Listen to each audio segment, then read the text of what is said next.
Kuya JB, parang lalim ng iniisip mo. Pero, kumusta ka ngayon? Okay lang po. 1 to 10, gaano ka okay? 7 po. 7.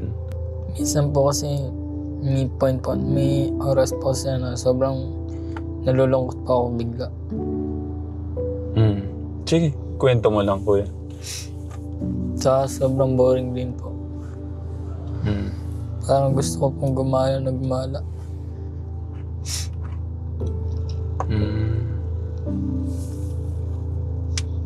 Kasi doon po sa kabila doon po ako tumira. Pero kalungkutan lang po naramdaman ko doon eh.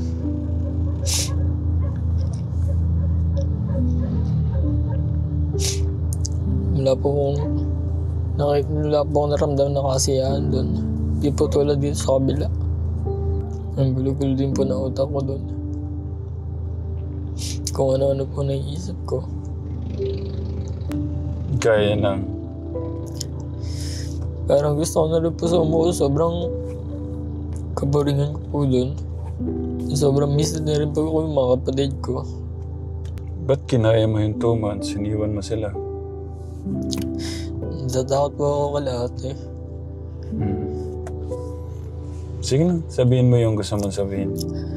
Nahihiya po kasi ako kalahati kasi po umalis po ako doon nung wala pong pasabi tapos babalik po ako doon. Nahihiya rin po ako sa kanila. Naisip ko rin po yung 5 taon po na pagsasama namin. Tapos pinabalik ko lang po sa konting kasiyahan ng material na bagay. Tapos nito lang po nakaraan na pagtanto ko po na hindi ko po kaya umiwalay sa kanila. Nandun pa rin po sa kanila yung saya nararamdaman ko eh.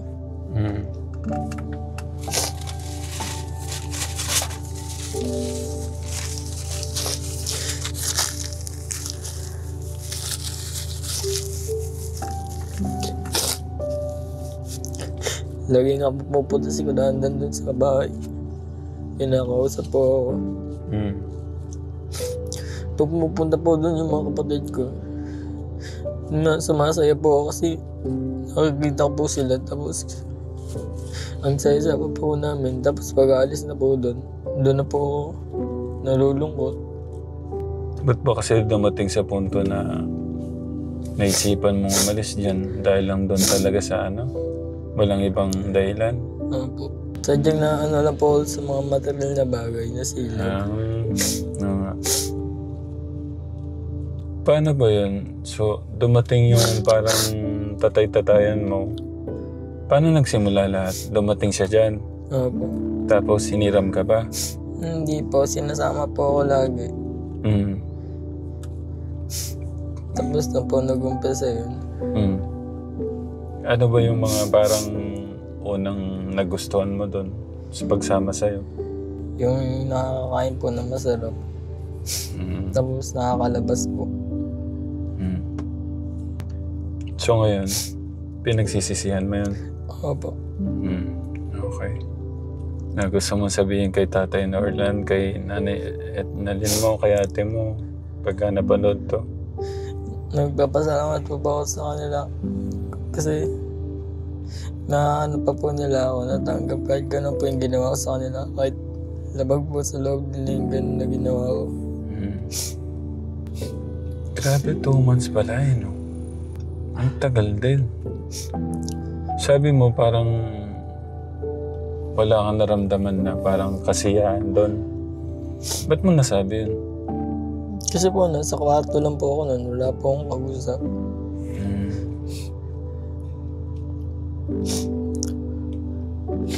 Tapos gaano katagal yung Kuya Dan.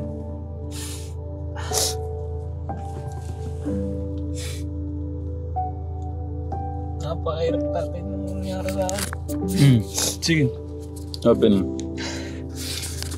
Nawala siya. Ako nang magbabantay sa kapatid ko. Sinasabi ko naman sa kanya, bumalik siya agad. Napakatigas niya. Ayaw niyang Ano na bumalik sa bahay? Sabi ko, hindi ko kaya pag ako lang. Siyempre, nagtatrabaho si kuya sa si ate. Alam mo naman tatay, alam ko yung mga ganyang bagay, masasarap na ganyan, naranasan ko rin. Kaya sabi ko kay ate, patawarin ka ako sa JB. Mahirap kasi tayo nung nawala siya tayo kasi pagkagaling ko pong school, ako lang po nag-aayos ng bahay. Wala naman po minsan sila ate dyan kasi po nagtatrabaho. Ako po, nasaktan po ako sa ginawa po ni JB. Sabi ko po kay ate, nag-aaway na nga po kami ni ate dahil kay JB po, sabi ko po pabalikin. Alam ko tatay maganda yung masarap na baterya na bagay, pero sabi ko kay JB, pagpapalit mo lang ba yun sa baterya na bagay sa ilang taong pagkasama natin?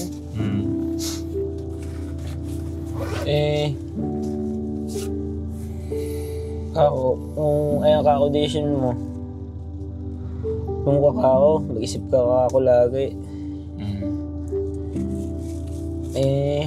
Siguro napag-isip niya, yung pinalayas na sa bahay, yung sa kabila, yun, bumalik siya. Kasi tatay, yung material na bagay, wala naman yan eh. Hindi naman yan mahalaga eh. Material na bagay lang naman yan. Saka yung baterya na bagay, nawawala yung kasiyahan, hindi nawawala. Ibig sabihin yung pagmamahal ng isang pamilya, yung ibig mo sabihin. Opo. Gusto kong malaman ko yung JB, di ba umalis ka dyan, tapos sabi mo parang hindi mo nararamdaman yung ano doon, yung kasiyahan doon. Gaano katagal? Ilang linggo bago mo naramdaman yung gano'n? Parang gusto mong bumalik? Noong unang linggo pa lang po ako nandun.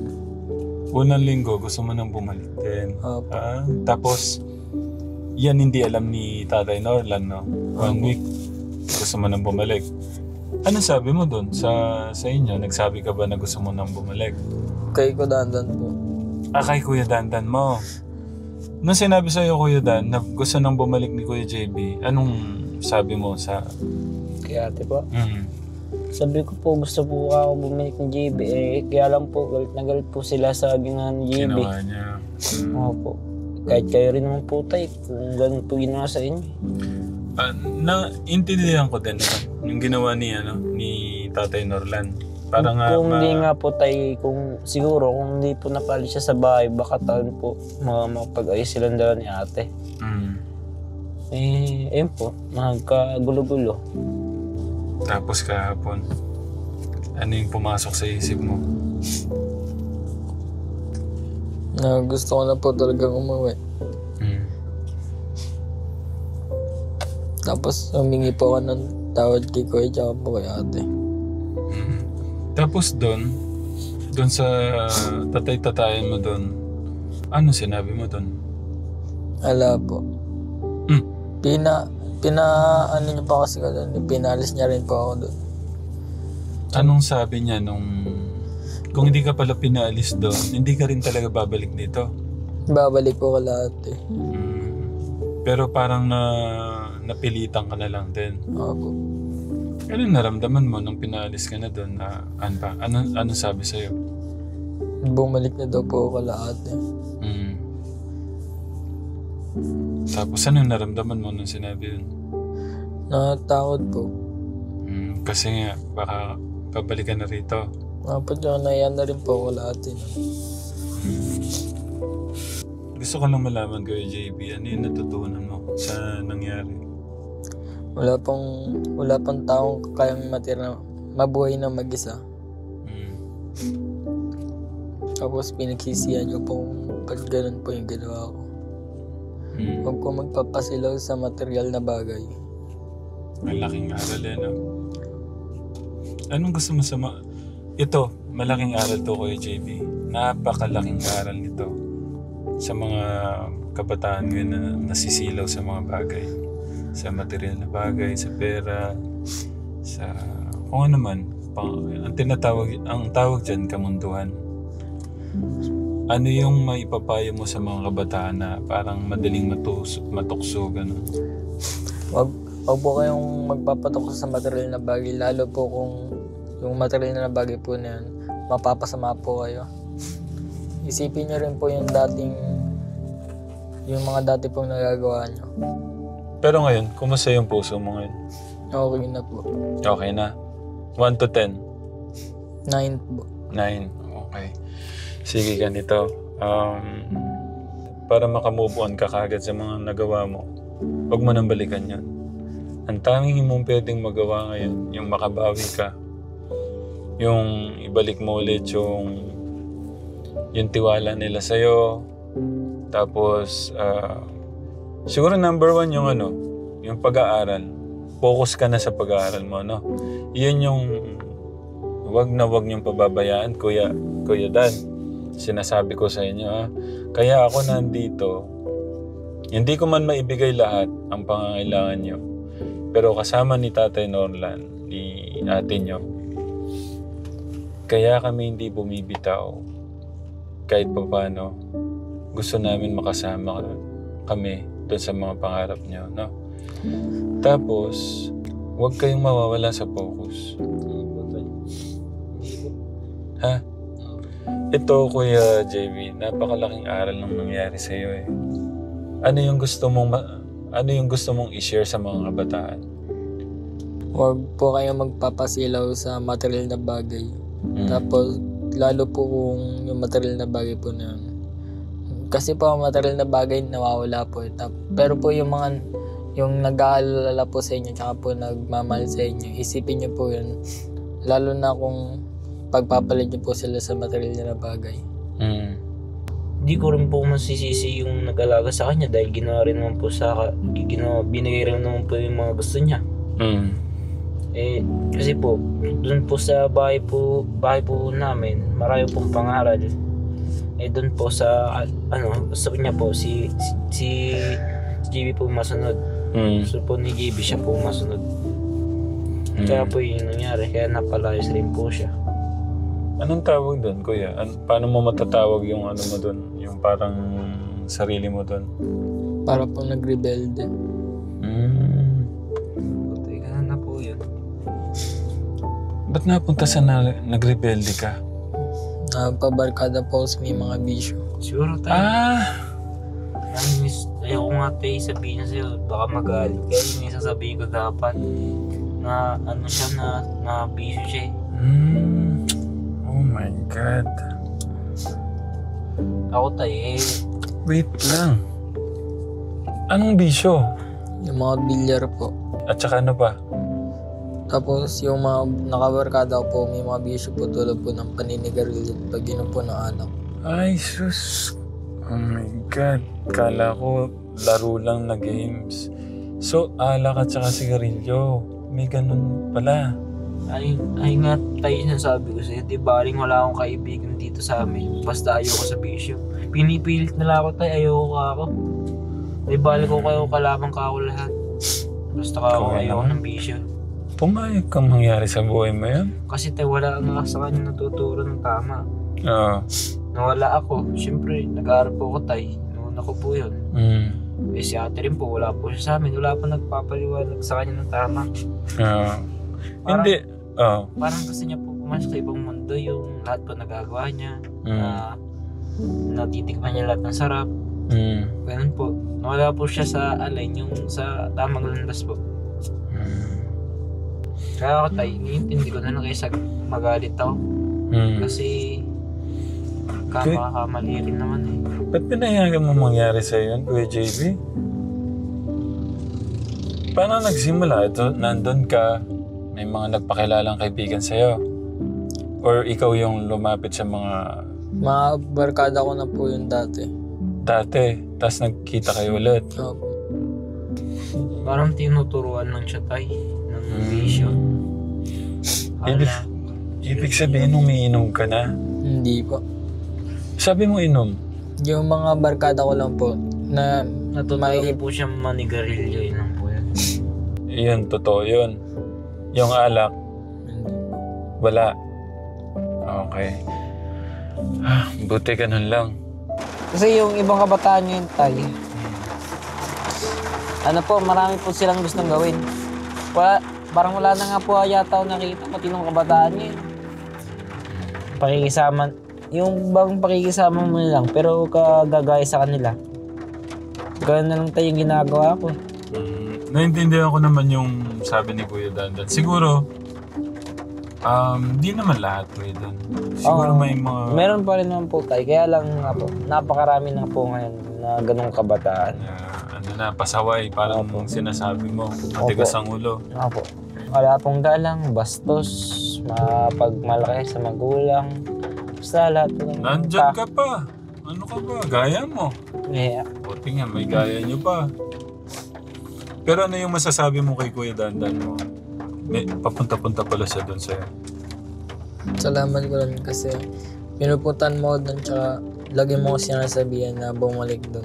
Dahil doon, nagkaroon ako ng lakas ng loob na umuwi. Kahit ganun yung nangyari. Okay. At least, alam mo na yung mali mo ha. Ito lang masasabi ko. Yung pagsunod natin sa mga magulang natin, yun na rin yung parang pagsunod natin sa ating Diyos.